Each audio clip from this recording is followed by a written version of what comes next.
வந்துட்டு ஷேடோ விசியார் இனி நம்ம என்ன பார்க்க போகிறேன்னா பர்ஃப்யூம். இந்த ஸ்டோரி உங்களுக்கு கண்டிப்பாக ரொம்பவே பிடிக்கும். பொக்கலே நான் லைவ் போனேன்ல, அப்போது நிறைய பேர் வந்து என்கிட்ட சொல்லிட்டு இருந்தாங்க, இனிமேல் பாருங்கள் ஷேடோ, நீங்கள் டெய்லி வீடியோ போடணும், கமெண்ட் பாக்ஸ் நம்ப தான் போகுது, நீங்கள் அதை பக்க தான் போகிறீங்க அப்படின்னாங்க. நானும் பார்த்துட்டே இருக்கேன், இன்னும் வரை அந்த மாதிரி ஒன்றும் நடக்கவே மாட்டேன்றது. அப்போ நீங்கள் சொன்னதை செய்யலைன்னா நானும் சொல்கிறத செய்யலாம்ல. அப்போ நான் வீடியோ பர்ஃப்யூம் டிலே பண்ணுவேன், நீங்கள் எதுவும் என்கிட்ட கேட்கக்கூடாது, ஓகேவா? ரெகுலர் வீடியோ வராது. சரி வாங்க இப்போ நம்ம ஸ்ட்ரீட்டர் ஸ்டோரிக்குள்ளே போகலாம். சப்ஸ்கிரைப் பண்ணாதவங்க மறக்காமல் சப்ஸ்கிரைப் பண்ணிடுங்க. அப்போ தான் நான் போடுற வீடியோலாம் உங்களை வந்து சேரும். சார் பண்ண மாட்டேன் தான் ஜங்குக்கு வீட்டுக்கு முன்னாடி வந்து நின்றுட்டுருக்கான். ஜங்கு கேட்குற கேள்விக்கு இப்போ என்கிட்ட எல்லாத்துக்குமே ஆன்சர் இருக்குது. எக்ஸாம் முடிக்கலையான்னு கேட்டால் எக்ஸாம் முடிஞ்சு 12th முடிஞ்சு அண்டு நான் ஸ்ட்ரைட்டாக இப்போது காலேஜ் தான் நான் போகிறேன். அண்ட் இப்போ நான் உன்னை பார்க்க வீட்டுக்கு வரலாம், இல்லைனாலும் பண்ணலாம், நான் மேஜர் அப்படின்னு சொல்லிட்டு நான் பேசுவேன், ரொமான்ஸ் பண்ணுவேன், எல்லாத்தையும் பண்ணுவேன். இனிமேல் தைரியமாக உள்ளுக்குள்ளே போகலாம் அப்படின்னு சொல்லிட்டு டேங் தான் இப்போ அப்படி டோர் ஓப்பன் பண்ணிட்டு உள்ளுக்குள்ளே வரான். ஸோ அவங்க ஜங்குக்கு பார்த்தா நல்லா சோஃபாவில் உட்காந்து ஆப்பிள் தான் கட் பண்ணுறதுக்காண்டி போகிறான். டேங் அப்படியே வேகமாக வந்து ஜங்கு கையிலேருந்து ஆப்பிளை பிடுங்கிடுறான். உனக்கு தான் இன்னும் உடம்பு சரியாகலைல்ல, அதுக்குள்ளே ஏன் இந்த மாதிரி பண்ணிகிட்ருக்கா? எனக்கு எப்போவோ சரியாயிடுச்சு. எப்போவோன்னா நேற்றே சரியாயிடுச்சு. அப்படியா? ஆனால் நீ ரொம்ப மோசம் தெரியுமா? அப்போ ஏன் நீ நேற்று ஸ்கூலுக்கு வரல? அது ரெஸ்ட் எடுக்கணும்னு தோணுச்சு. அடுத்து வேறு ஜாபுக்கு அப்ளை பண்ணியிருக்கேன். வேறு ஜாபுக்கு அப்ளை பண்ணியிருக்கியா? அப்போ இனிமேல் டீச்சர் இருக்க மாட்டியா? இருக்க மாட்டேன். அப்போ எங்கே போகிற? உன் கூட தான். ஏன் கூடனா ப்ரொஃபஸராக வர போறியா? மேபி இருக்கலாம். நீ இருக்கிற இடத்துல தானே நானும் இருப்பேன் அப்படின்னு சொல்லி நக்கலாக சிரிக்கிறான். ஸோ அங்கே டேவுக்கு செம்ம ஹாப்பி. அவன் அப்படியே போய் ஜங்குக்கு மேலே எகிரி குச்சி உட்காந்துக்கிறான். என்ன சொல்கிற? சீரியஸ்லி நீ நீ அதுக்கெல்லாம் படிச்சிருக்கியா? எனக்கு தெரியாதது எதுவுமே இல்லை, எல்லாத்தையும் படிச்சிருக்கேன்.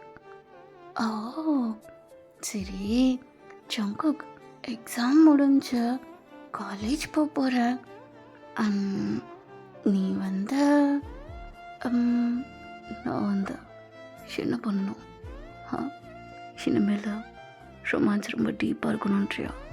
மேட்ரை உள்ள பண்ணலான்றியா? ஆமாம், ஸ்கூல் படித்தனால அதெல்லாம் பண்ணக்கூடாதுன்னு சொன்னால், இப்போ தான் காலேஜ் போகிறேன்னே, அப்போ அதை பண்ணலாம்ல, தப்பு இல்லைல்ல? அதுக்கு நான் எல்லாத்தையும் பே பண்ணுமா என்ன? ஆமாம் பண்ணணும். எனக்கு ஃபஸ்ட்டு பசிக்குதா? ஐயோ ஆமாம், ஆப்பிள் என் கையில் தான் இருக்குது அப்படின்னு சொல்லிட்டு ஸோ டேங் தான் ஜங்கு கையிலேருந்து நைஃப் அப்படியே வாங்கி ஆப்பிள் வெட்டுறதுக்காண்டி போக, ஜங்குக்கு இப்போது அந்த ஆப்பிளை பிடுங்கி வச்சுக்கிறான். என்ன எதுக்கு பிடுங்குற? உனக்கு அப்படியே கட் பண்ண தெரியுமா? எல்லாம் கையை அன்னைக்கு கட் பண்ணதானா, அதுக்கப்புறம் பழகிட்டேன். உனக்கு தெரியாது, நான் சொல்லித்தரேன். நீ சொல்லி தரியா? எப்படி?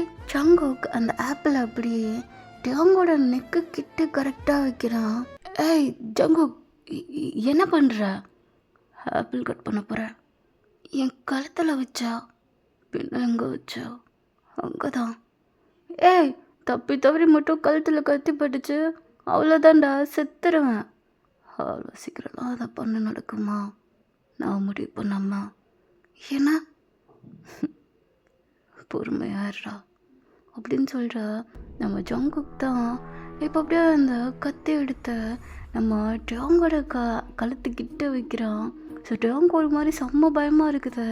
ஏன்னா ஜங்குக் ரொம்ப டிஃப்ரெண்ட்டாக டேங்கிட்ட ஹேண்டில் பண்ணிகிட்ருக்கான்.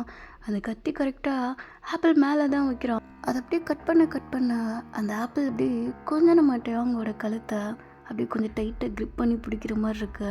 இன்னும் கொஞ்சம் அழுத்தி தான் விட்டுறான். ஆனால் டேங்க் அங்கே ஒரு மாதிரி பயமாக இருக்குது. ஜங்குக்கோட ஷர்ட்டை அப்படியே பிடிச்சிக்கிறான் டைட்டாக. என்ன பயமாக இருக்கா? அப்புறம் இருக்காதா? இப்படி நீ இப்படி வந்தா பண்ணா பயம் இருக்காது? ஐயோ ரொம்ப பயம்தான் அப்படின்னு சொல்லிட்டு ஸோ நம்ம ஜங்குக் தான் சரக்குன்னு அந்த இதை கட் பண்ணிடுறான். நம்ம டேங்கோட நெக்கில் அப்படியே கீரல் விழுந்துருது. ஜங்குக், அந்த சொன்னேன்ல, இப்போ பாரு கீறிடுச்சு, ரத்தம் வருது. மொத்தமாக எதுவும் செய்யலையே, கரெக்டாக தானே செய்விருக்க. பொறுமையாக இரு, கொஞ்சம் கொஞ்சமாக செய்கிறேன். என்ன விளாண்டுட்ருக்கியா? இந்த மாதிரிலாம் பண்ணால் எனக்கு ஹர்ட் ஆகும் தெரியாதா ஜங்குக்? தெரியும், நல்லாவே தெரியுமே. என்னோடய விளையாட்டை நான் எப்போவோ ஆரம்பிச்சிட்டேன், இப்போ தான் உனக்கு தெரியுது. என்ன ஏன் நீ எனக்கு கண்டுபிடிக்காமல் இருக்க? டேம்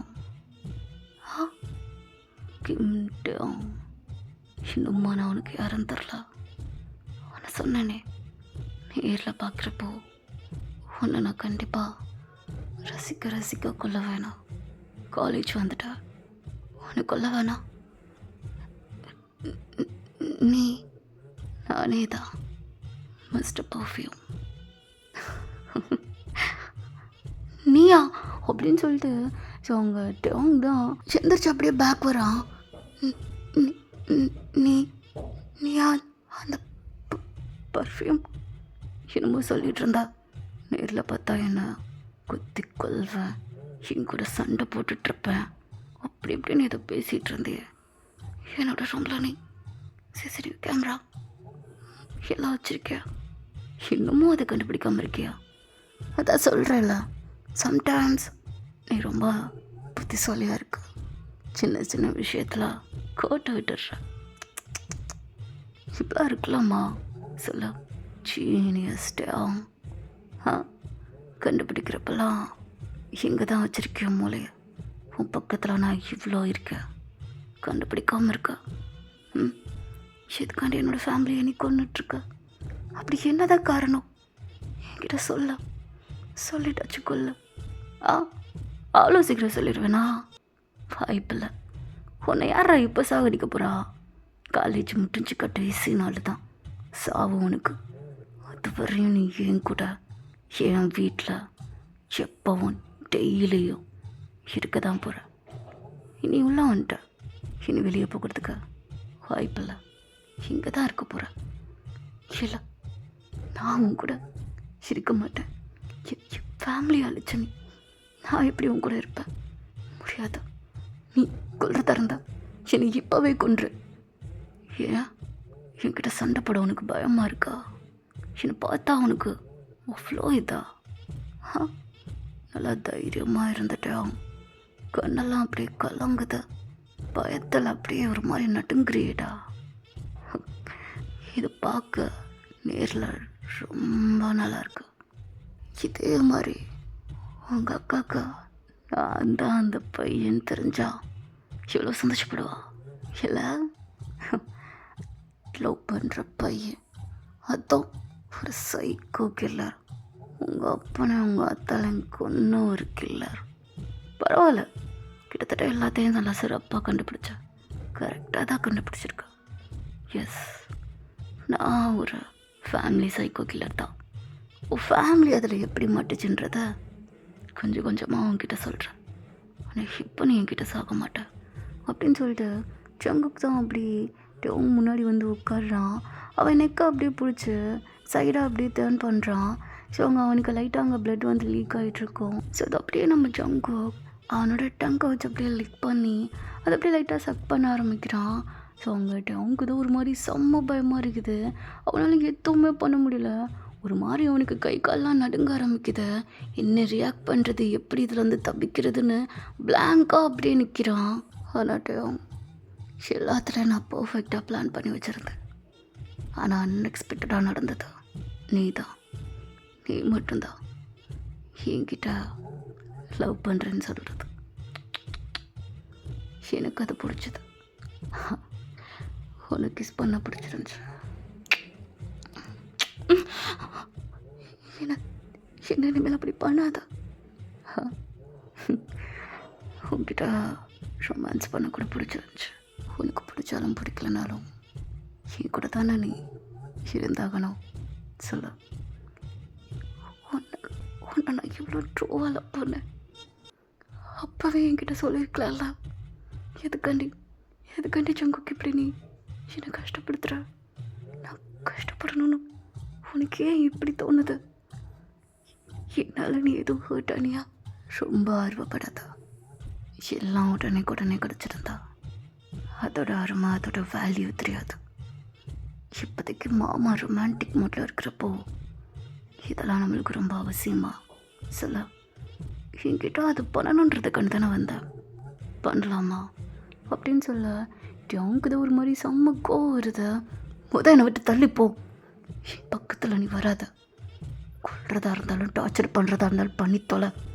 ஆனால் இதை என்கிட்ட பண்ணணும்னு என் பக்கத்தில் வந்து நெருங்கணும்னு நினைக்காத. இப்படி சொல்ல சொல்ல தான் உன் பக்கத்துலேயும் நெருங்கத்துலேயும் வரணும்னு தோணிகிட்டே இருக்குதுடா. கிரே, என்னாச்சு யூன்? இதுக்காண்டி என்னை இவ்வளோ நல்லா பார்க்க வரல. இல்லை, உங்கள் ஃபேமிலி பேக்ரவுண்ட் பற்றி விசாரிச்சுட்டு இருந்தேன். ஆனால் எனக்கு அவ்வளோவா எதுவுமே கிடைக்கவே இல்லை. ஆனால் உங்கள் ஃபேமிலி ஏதோ தப்பு பண்ணியிருக்கு. அந்த சிக்கன்ற person serial killer, family serial killer. தெரியுதா? மொத்த ஃபேமிலியும் டார்கெட் பண்ணி அடிக்கிறான். சின்ன பசங்களை அவன் கொல்ல மாட்டான். ஆனால் அவன் வளர்ந்த பிறகு கண்டிப்பாக அவங்களையும் கொல்லுவான். ஒருத்தர் கூட உயிரோடு இருக்க மாட்டாங்க. இப்போதைக்கு இருக்கிறதே நீ, நான், டேம், ஜிமின் அம்மா. இதெல்லாம் போக இன்னும் ஒரு ஆள் இருக்காங்க. யார் எனக்கு தெரியல. அவங்கள பற்றி நான் எதுவுமே கண்டுபிடிக்கல. உன் ஃபேமிலியை பற்றி என்னால் சுத்தமாக கண்டுபிடிக்க முடியல. எங்கே போய் விசாரித்தாலும் யாரும் தெளிவாக எதுவும் சொல்ல மாட்டேன்றாங்க. ஆனால் அவங்க எல்லாத்துக்கும் மேலே இருக்கிற அந்த பர்சன் தான் காரணம்னு நினைக்கிறேன். என்ன சொல்கிறா? ஆமாம், ஒன்று அவங்க தான் மிரட்டி உன் ஃபேமிலி இந்த மாதிரி பண்ண வச்சுருக்கலாம். அதனால் ஜேகே ஹர்ட் ஆகிருக்கலாம். இல்லை அந்த பொண்ணு ஹெட்டாக இருந்தோம் உன் ஃபேமிலி அதுக்கு சப்போர்ட் பண்ணுற மாதிரியும் இருந்தால் ஏதாச்சும் ஒன்று பண்ணியிருப்பாங்க. ஓ அப்படியா? தெரியல. இன்னும் எந்த விதமான தப்பு பண்ணாங்கன்னு யோசிக்க முடியல. என்ன பண்ணியிருப்பாங்க, என்ன தப்பு பண்ணியிருப்பாங்க? இதெல்லாம் நீ எப்படி யோசிச்ச? இல்லை, ஒவ்வொரு டைமும் அவன் நீங்கள் பண்ணுற தப்புன்னு சொல்கிற மாதிரி தானே எல்லாத்தையும் ஹர்ட் பண்ணி கொலை பண்ணிகிட்ருக்கான். ஸோ அப்படி பண்ணுறான்னா நம்ம ஃபேமிலி சைடு தப்பு இருக்குன்னா ஒன்றும் உன் ஃபேமிலி தப்பு பண்ணாமல் இருக்கணும், இல்லை உன் ஃபேமிலியை தப்பு பண்ணுறவங்களுக்கு தூண்டுறவங்களாக இருக்கணும். ஸோ அப்படி வச்சு தான் கொலை பண்ணுறான்னு நினைக்கிறேன். ஓ இருக்கலாம், நல்லாவே யோசிக்கிறேன். சரி ஓகேடா, இதோட இந்த எபிசோடு முடிஞ்சு. அண்ட் நெக்ஸ்ட் எபிசோடில் அந்த ஷேரை அவங்கள வந்து மீட் பண்ணிட்டேன். Bye bye.